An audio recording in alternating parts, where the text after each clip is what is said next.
Football ടോക്കിന്റെ പുതിയൊരു എപ്പിസോഡിലേക്ക് സ്വാഗതം. ഈ യൂറോ കപ്പിൽ സ്പെയിനിന്റെ മികച്ച കണ്ടുപിടുത്തമായി എല്ലാവരും പറയുന്നത് 16-കാരൻ ലാമിൻ യമാലാണ്. എന്നാൽ സ്പെയിനിന് മുന്നേ യമാലിനെ ലോക ഫുട്ബോളിൽ അവതരിപ്പിച്ച മറ്റൊരാളുണ്ട്. സ്പെയിനിന്റെയും ബാർസയുടെയും ഇതിഹാസ താരമായ സാവി. ബാർസയിൽ കോച്ചായിരുന്ന സമയം യമാലിന് അന്ന് 15 വയസ്സ്.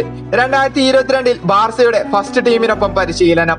2023 ഏപ്രിൽ 29 റിയൽ ബെറ്റിസ് മത്സരത്തിൽ 82-ാം മിനിറ്റിൽ ഗാവിയെ പിൻവലിച്ച് സാവി യമാലിനെ മൈതാനത്തേക്ക് ഇറക്കി വിടുമ്പോൾ യമാലിനെ 15 വർഷവും 9 മാസവും 16 ദിവസവും മാത്രം.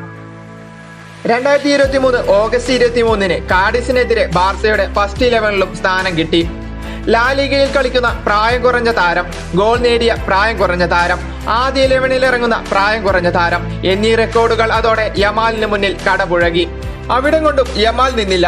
തന്റെ പ്രായത്തെക്കാൾ പക്വതയും കളിമികവും കൊണ്ട് അയാൾ ഫുട്ബോളിന്റെ നെറുകയിലേക്ക് ഉയരുകയാണ്. അസാധ്യമായ ഡ്രിബ്ലിങ്ങും കൃത്യതയാർന്ന പാസിംഗും യമാലിനെ വ്യത്യസ്തമാക്കുന്നു. ബാർസയിലെ മികച്ച പ്രകടനം യമാലിനെ സ്പെയിനിലേക്കും എത്തിച്ചു. ഫ്യൂവന്റയ്ക്ക് കീഴിൽ അതിശയകരമായി സ്പെയിൻ കുതിക്കുമ്പോൾ ഇടതുവിങ്ങിൽ എതിരാളികളെ യമാൽ വെള്ളം കുടിപ്പിക്കുകയാണ്. കഴിഞ്ഞ മത്സരത്തിൽ ഫ്രാൻസിനെതിരെ ഒരു മനോഹരമായ ഗോളോടെ യമാൽ മറ്റൊരു റെക്കോർഡും സ്വന്തം പേരിലാക്കി കഴിഞ്ഞു.